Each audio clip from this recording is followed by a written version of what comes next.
What's going on, guys? G Strangis Customs. They wanted to do an update just on a couple more builds that got done recently after quite a while building them. Number one, this Comp 46 that's got a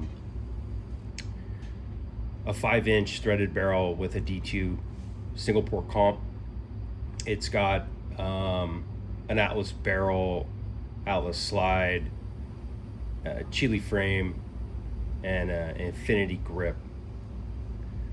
And so obviously it's running in HD right now. So this build came out pretty sweet. It's a real soft shooter. You can see it's got polished magwell, polished beaver tail, and a polished hammer. So this one, this gun's it's roughly 50 some ounces unloaded, and so it with this steel grip from Infinity just makes it a real soft shooter. And obviously no iron sights, no grip safety or anything like that. It's just it's a straight up speed racer. And that's what the guy wanted. My buddy wanted a gun that he could just kind of run and kind of burn it down with, and this one definitely does that. Wanted to just kind of touch on a couple of the things that have been going on in sort of the 2011 builder world, especially with Atlas coming out with a sister company called Perfect Zero that sells these kits now pre-fit. The slide and frame are pre-fit, and it comes with all the parts. The barrel still needs to be fit, although compared to some other gunsmith fit barrels, it's really very little fitting that needs to be done if you kind of know what you're doing. Obviously you need to still cut the hood length and width, and cut the bottom lugs and fit the link and all that kind of stuff. And if you know how to do that, you're kind of saving yourself a lot of time, because Optimum Manufacturing is coming out with these kits now that are pretty tight tolerance for a 2011 gun, and it saves you a lot of time having to do the slide to frame. I think that's where a lot of people get tripped up with, is figuring out how to do the slide to frame. Basically, we've kind of gone over this before, but you really do need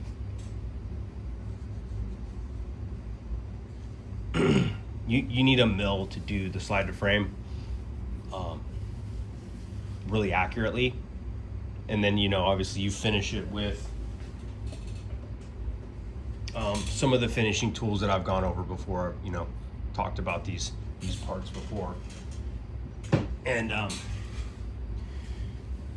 so to get a really tight slide tolerance, it does need to be hand finished and kind of lapped in. But you're talking about a little bit more that can be done just by hand from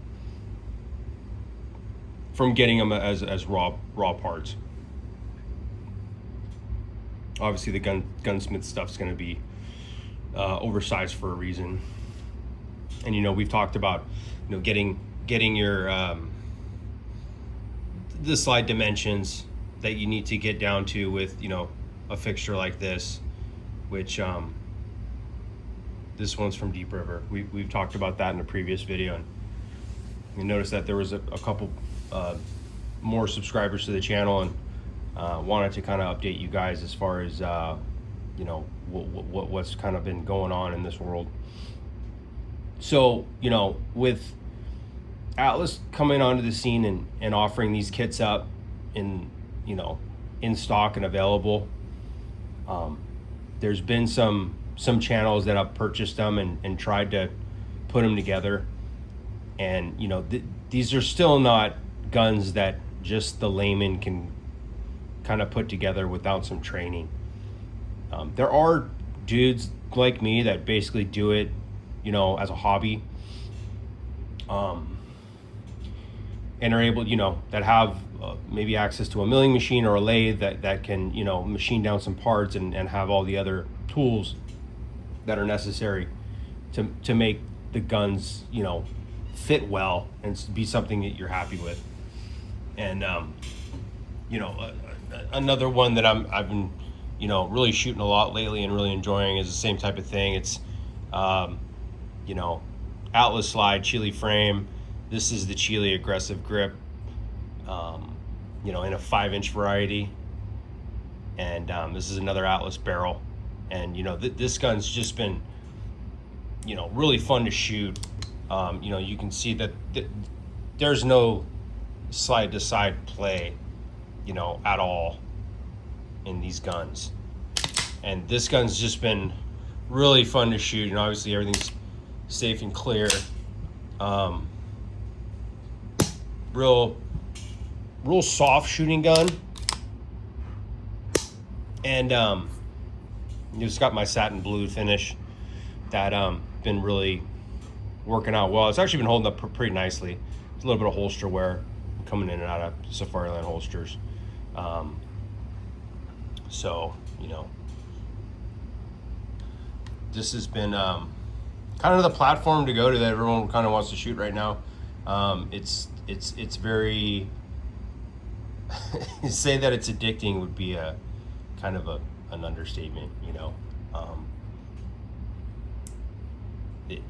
Once you start shooting a 9mm 2011 and liking it, I don't think that there's anything that you're really gonna find out there. There's been some newer guns that are kind of chasing that 2011 shootability, and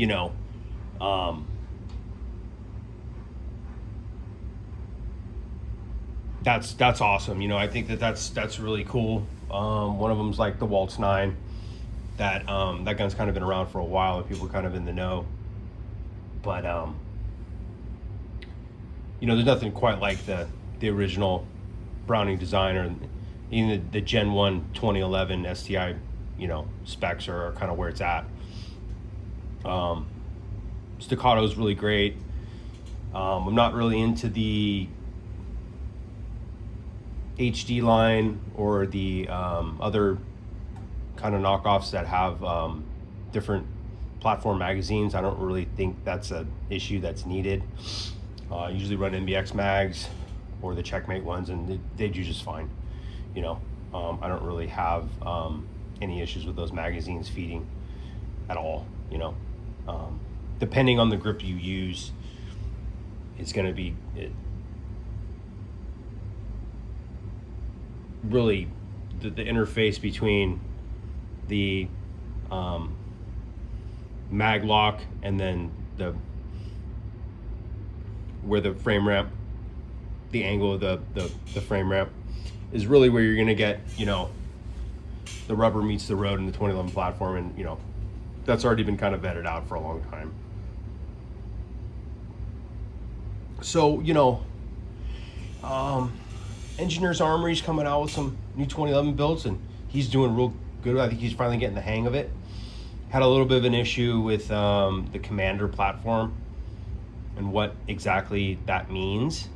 And so if you follow his channel, it's kind of funny. He got a Commander frame, but it was a government slide, or maybe it was the other way around. I can't remember what he did. But basically, you have to take into account the frame rail length, and then the dust cover, and then also how much stroke you're getting. He was a little bit confused at first as far as what the actual definition of the stroke is. But, you can see that kind of when you stick with the original, you're getting plenty of stroke, right?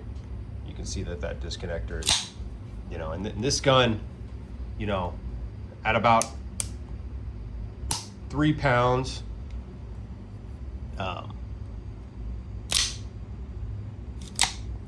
the reset's literally nothing. You know what I mean? So there's not a lot of reset to it. You can shoot very fast, and it's very reliable.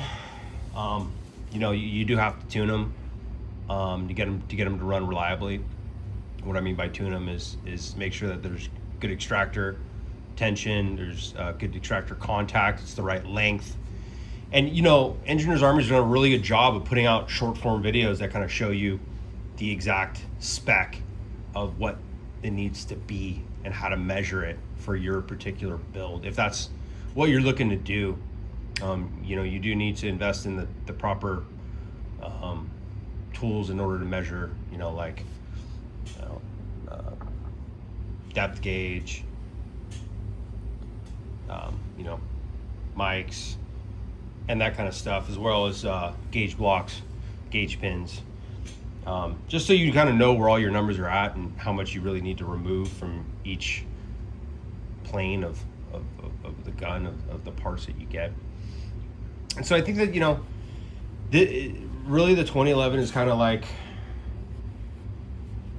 peak performance in a pistol right now. I mean, I know people shoot other platforms, and people like the CZs and a couple other ones. Mainly, I think that they're doing that because they don't think that they can afford a 2011.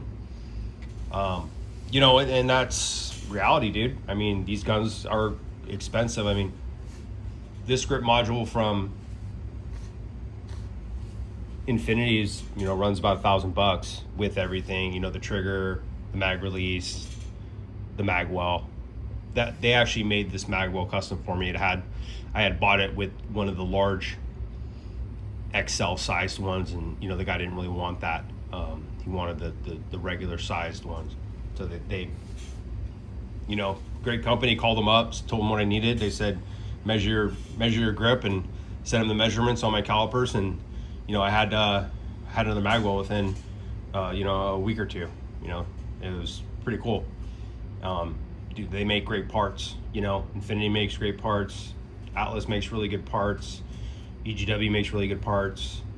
A whole bunch of other people make really good parts that I use. John Harrison just sent me a bunch of stuff for some of the 45 builds that I've got going on. And then, a handful of other companies are manufacturing these parts because the platform's so popular. And for you guys that are out there wanting to shoot this platform, but think that you can't afford, an $8,000 Atlas, which, neither can I, dude. It's like, that's the expensive fucking gun for what it is. I mean, it's a great gun. And even the Nighthawks are super expensive. And you could tune up a Prodigy, and I've done that a couple times, and they need some work. Those Springfield guns need a bit of work. They need, completely new ignition components. They need the trigger track cleaned up, and the culprit for me mainly is the Cerakote job, and then some of the way the guns fit. Some of the tolerances on their parts are, not ideal, especially for running 9mm in a 5-inch gun, because people are probably shooting underpowered range ammo through it, and it's just not enough mass to move that big slide, especially with the heavy disc mainspring that they put in there. So typically I'm running about a 20 or 19-inch 19-pound mainspring in 9mm 2011s, and then depending on the setup,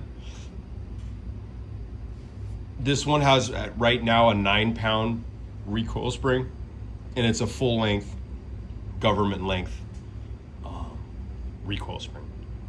I think this one has an 11 or 10, and so that's kind of where I'm tuning them, and this one locks back no problem. To get these guns to lock back, you do have to tune the slide stop a little bit to make sure that it's going to lock back. So, and Engineers Army had a really good video about that too, for if you just absolutely have to have your guns to lock back.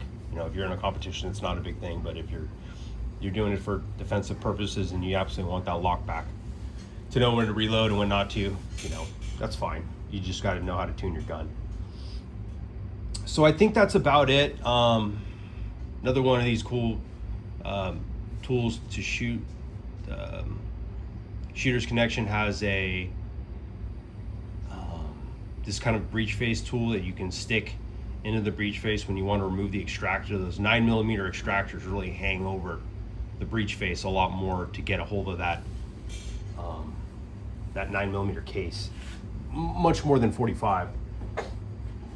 And so this is a little tool that they sell that I use a lot, and it also works to pop out the firing pin plate, stuff like that. And it's just it's made of aluminum. It's just anodized aluminum. You can see it's kind of been a little bit used up. I usually buy a couple of them. I think they're about $20 or $30. So that's a pretty cool tool to use when building these guns.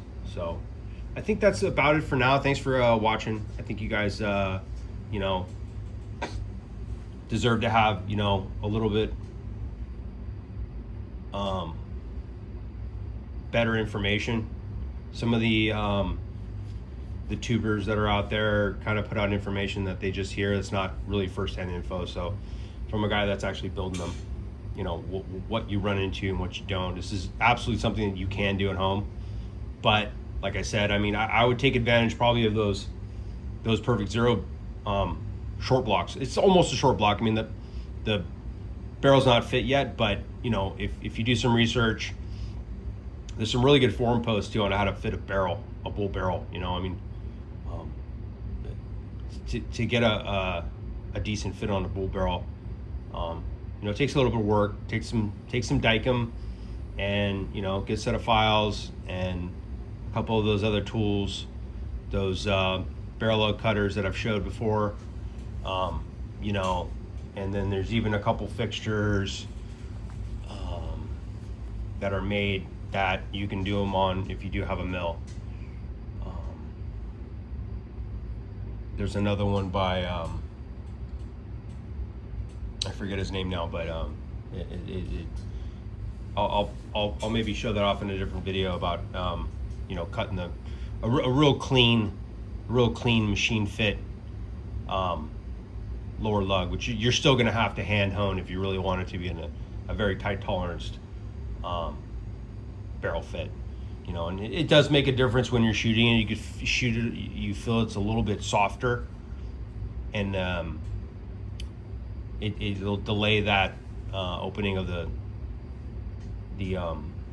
breech for a little bit longer when the barrel tilts, and you end up getting a real softer shooting gun. This one came out real well. I took a long time fitting the barrel, and it really shows when you're shooting it. It's very accurate. It's very soft, and kind of really pays off when you're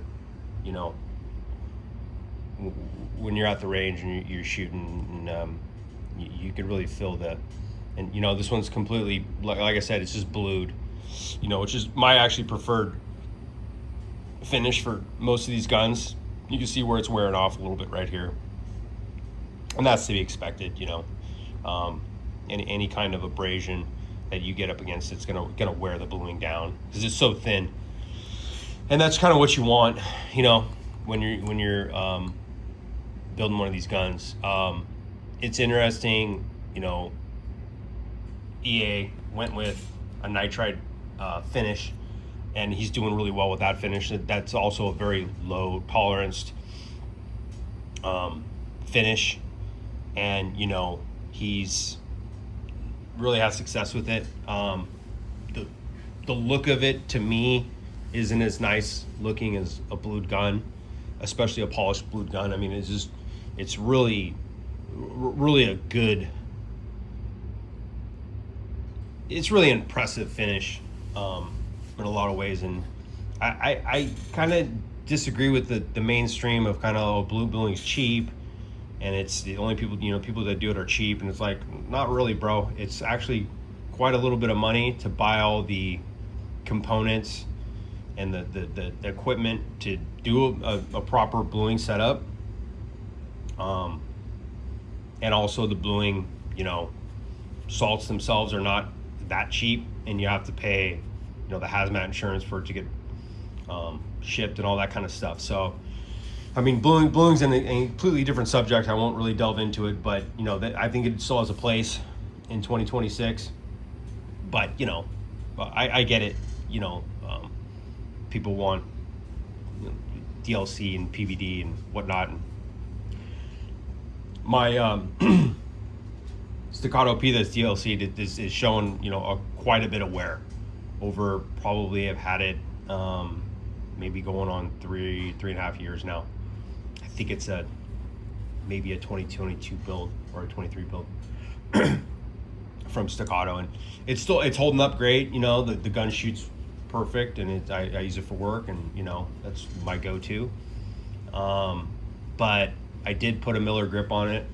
It's the basic Miller grip, and people have really been liking that grip, because I'm not crazy about the Staccato Gen 2 plastic grip. It just doesn't really do it for me. Plus there's some over insertion issues, stuff like that. Kind of get into the weeds a little bit. People have problems with their extractor, to get in the loose extractor or ejector. But to say that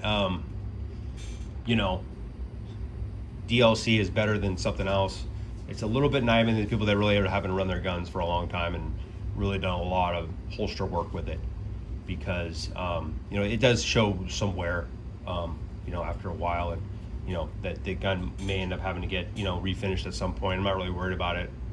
It's not showing like enough to be corrosion or anything like that. So just gonna kind of roll with it, and kind of just keep going with it. So cool. Thanks for watching, guys, and hopefully you got something out of this. If you did, let me know. Peace out.